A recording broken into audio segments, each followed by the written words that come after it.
Welcome to Concussion Talk Podcast. I'm Nick Mercer. This is episode 54.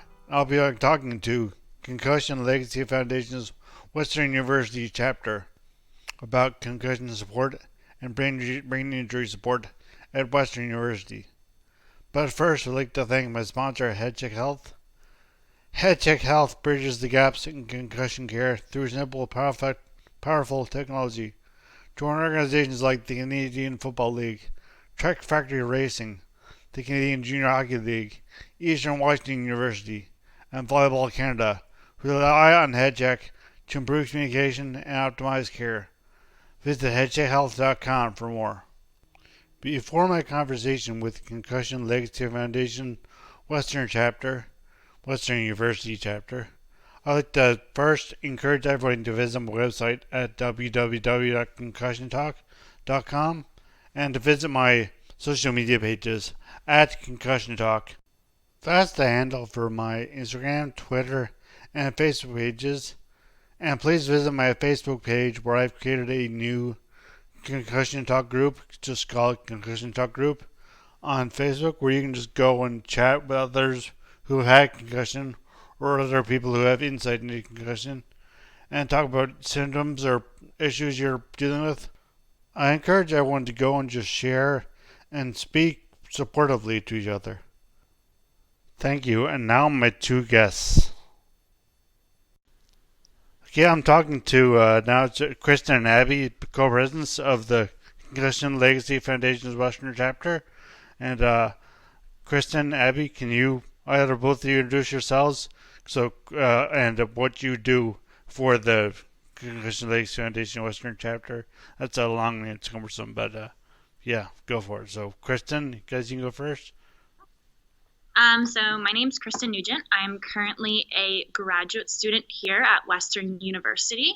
I also did my undergrad here in kinesiology.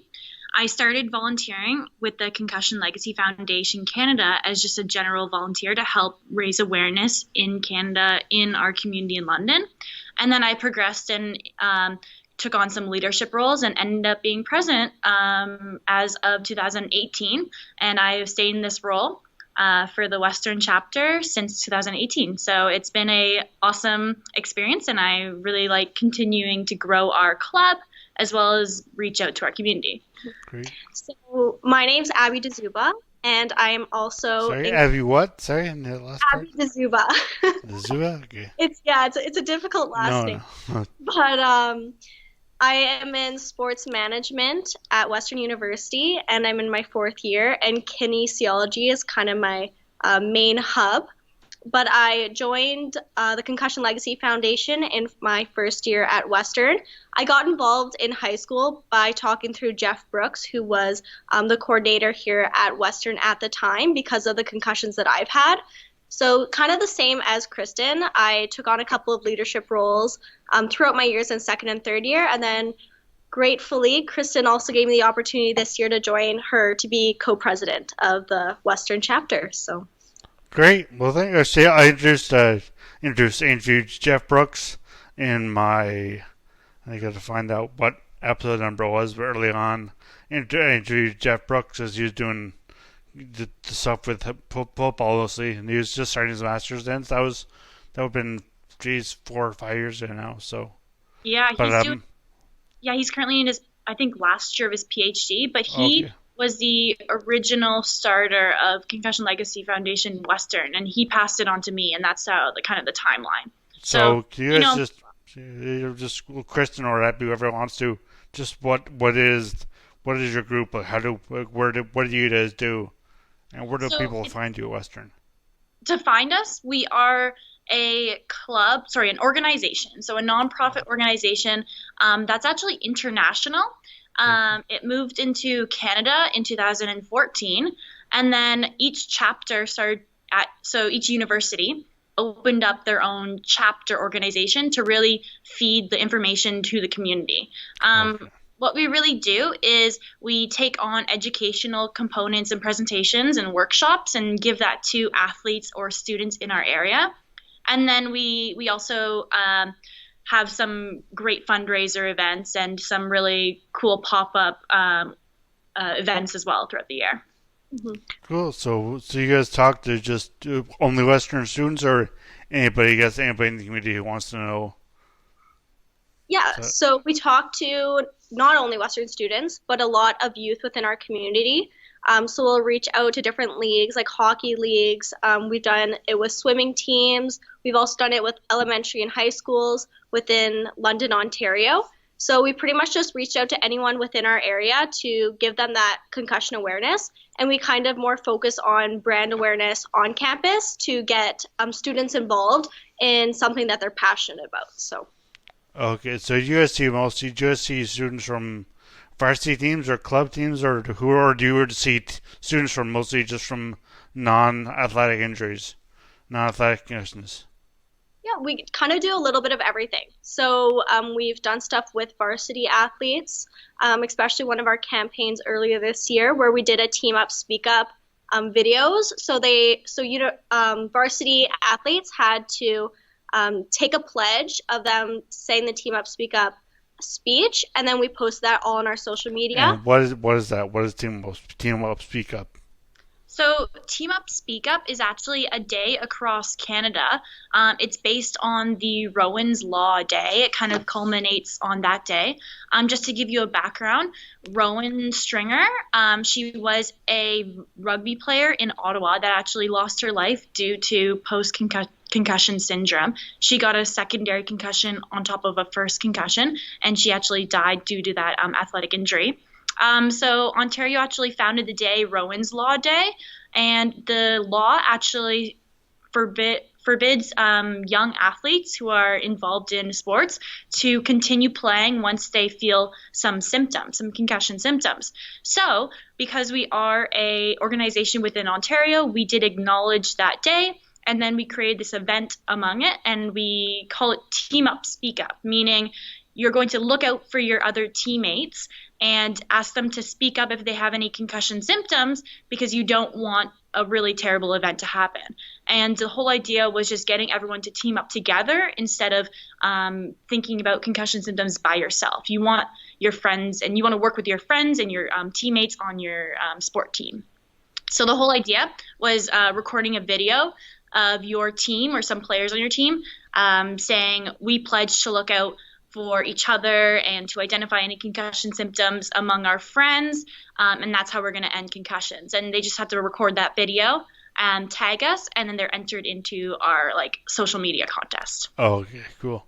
So you only did it with just varsity teams, or did you with the club teams as well? Varsity and intramural teams at Western. Okay. And we within Western community this year. Okay, so no high schools, or I lost you for there for a second. Your voice cut out for a second there, but so we kept it within our Western community this year, but maybe next year we'll expand to the London community. Okay, and so where can people find you? Let's say online, or your homepage, or your social media. Where's the best place for people to find you guys? Probably on our Instagram and on our Facebook. So our Instagram is CLFC Western. So that's just tailored to our Western chapter. But then Concussion Legacy Foundation Canada is more of our broad base on Facebook. Okay, and you guys have do you guys have a homepage, or just mostly social media? Is where to get your link to Western? Yeah, the Instagram page is very specific to everything that we do. But we will always send our content to the Canada-wide page on Facebook, and then you can see everything that each chapter is doing. So do you guys have support groups at Western for concussions, or do you guys run support groups, or do you guys run information just around, just contact Kristen and Abby for information about concussions, and is that how you do it? Yeah, so pretty much right now it's just information based. We have talked in the past about maybe implementing support groups with our wellness center. That is definitely something that would be very beneficial to the Western community, and I think a lot of students and athletes and whoever needs that resource. So that is definitely something that we would think about and step into the future. But right now, we pretty much just do information based and awareness. We do have a campaign that we're starting. It hasn't fully taken off yet, but it's called Humans of Concussions, if you want to speak to that, Abby. Yeah, so it's pretty similar to Humans of New York, which is a very famous page on Instagram. Oh, yeah. So we're thinking about doing a video montage. But the issue with that is that lots of people who have suffered concussions aren't really ready to speak out yet on their experiences. So we've just been doing anonymous posts, candid shots of the people and just them telling us a blurb of their story or their experiences. And then we match a quote with what they've said and we post it on our Instagram. And it's been doing fairly well. So I think that that's definitely a better way to attack the whole project. Mm-hmm. So did you guys find that you get most of your concussion questions or concerns from like non-athletes, from just usually hitting their head against a wall or like a back of a door or something like that, or do you get from athletes mostly, you think? I think that we are really well known within the athletic community here at Western. So we do see a lot of varsity athletes reach out. Sorry? That makes sense because yeah.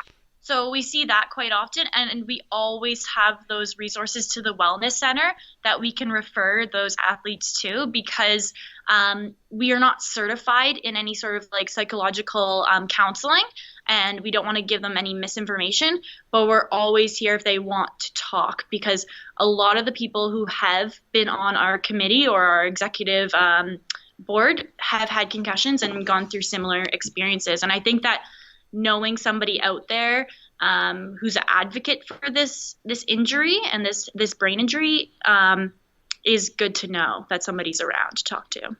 So I'll start with Kristen, I guess. What drew you to Concussion Legacy Foundation? Why did you want to volunteer and then be co-president? Yeah, so I was a really competitive soccer player when I was younger. I was about 14, and unfortunately, this kind of took a side story, but I tore my ACL, so I wasn't able to compete for an entire year. But I still attended practices and games to support my teammates, and I was still really close with all my teammates. My team actually got an opportunity to go over to Jamaica to play the Jamaican team. So I didn't go, obviously, I couldn't play. But they went. Sorry? How'd they do? How'd you They guys actually do? won. Oh, yeah? Yeah. But on their return, I found out that one of the players, my good friends on the team, took a header, got a severe concussion, and then lost all of her memory. So when she returned from the soccer trip, she actually didn't know who I was because I wasn't on the trip with her. Wow. And that was probably the biggest impact I've seen from concussions, probably because I was so directly impacted by it. Because I had to reintroduce myself to her, and she had to relearn that we were pretty close friends prior to this injury. And that was... Also, she lost totally into amnesia. Yeah. So that was really tough, and that experience resonated with me, and I carried that throughout my kinesiology career. But then when I saw the opportunity that there's this awareness and education program or organization, I wanted to get involved. And you're doing your graduate studies in kinesiology now? Yeah, I'm doing my master's. In the area? Yeah. No, I'm not doing it in concussions. I'm doing it in amputation and rehabilitation. Okay. So a bit different, but I still like doing these types of leadership roles for this cause. Right. And Abby, what drew you to Concussion Legacy Foundation? So pretty much from where I started was in high school. I got a lot of concussions, and to date I've had 13. Whoa. So it's been a tough battle, but in my grade 12 year, my doctor pretty much told me to reach out to the Concussion Legacy Foundation at Western, because he knew that I wanted to go to Western University for my undergraduate degree, so I did. And then I kind of got involved that way. So pretty much just my whole experiences and like how much I've improved from even 5 years ago or even last year is such a big significance. And I think just like having my experiences and being able to empathize with people, and just I feel like because it's had such a strong role in my life is just something I'm very passionate about now.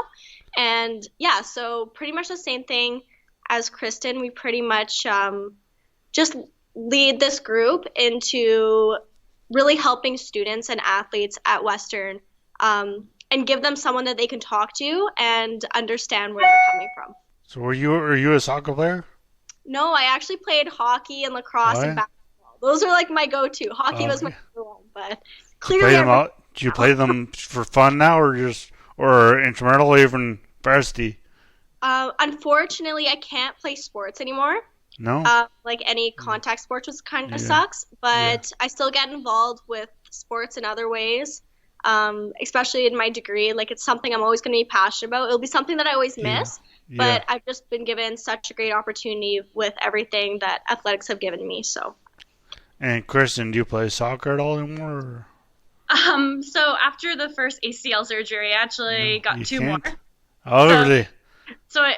I've taken a back seat Yeah. to I'll bet. those field sports, Yeah. but I'm still very involved in cycling, Okay. road cycling and stationary cycling. I'm a Right. cycle instructor. So Nice. even though I can't do one sport, I still encourage other people to find something that works with their abilities or their needs Yeah. to stay active and engaged in their community or social settings. So how big is this? Is your chapter in Western? So How big is the executive board? So the executive board actually has, I believe, seven of us. And then we have 20 trained presenters, which are kinesiology or medical science students who want to go out in the community and be giving the education presentations to schools.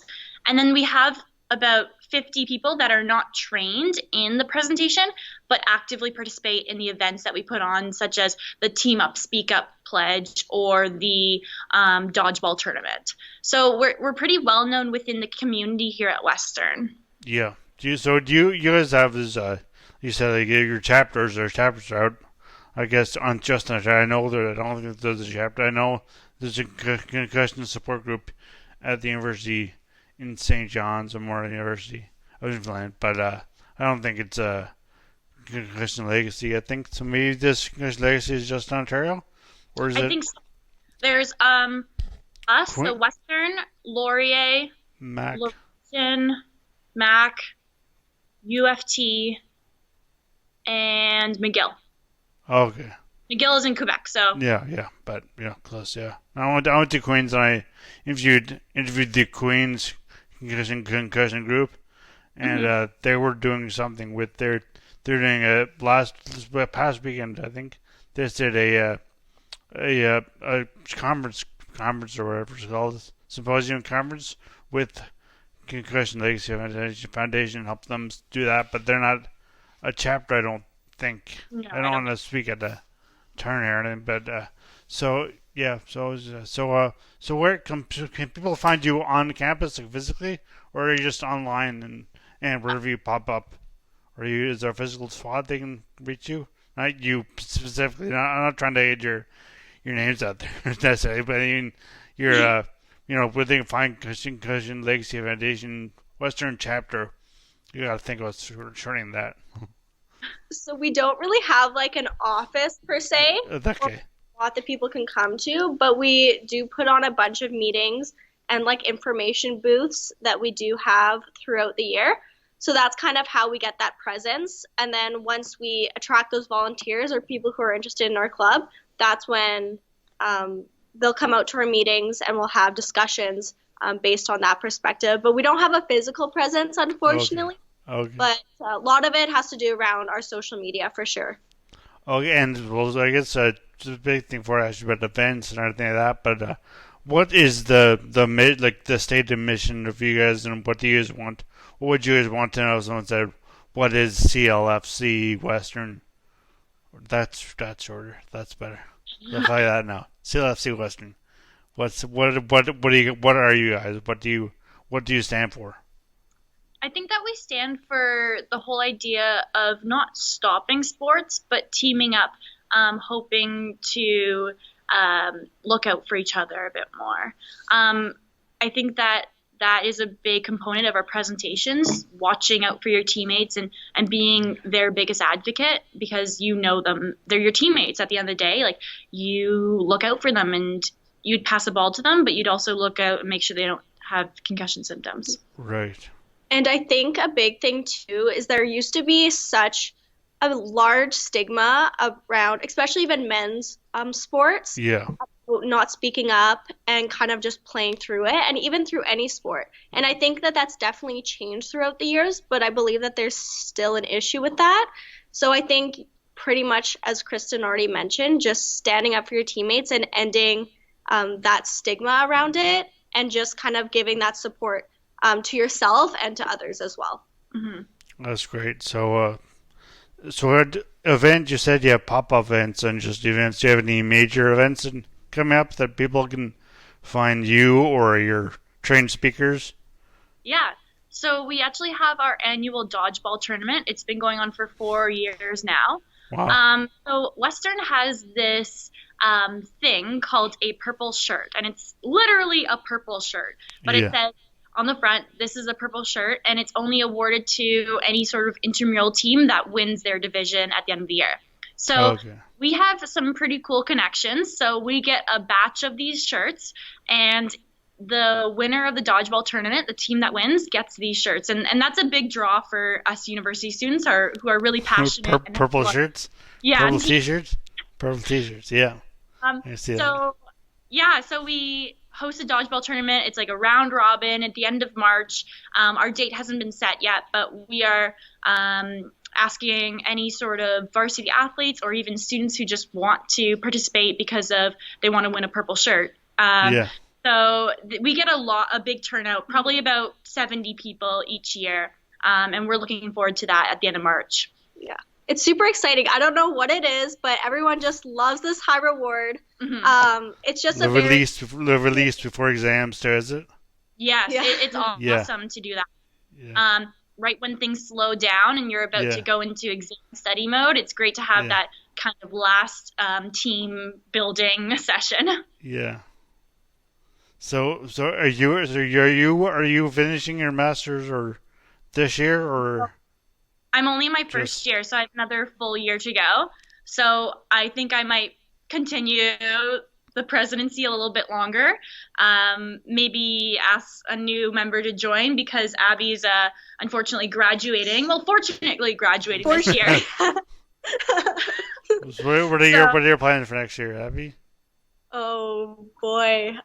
So currently right now. I don't want to force you to answer. No, it's all good.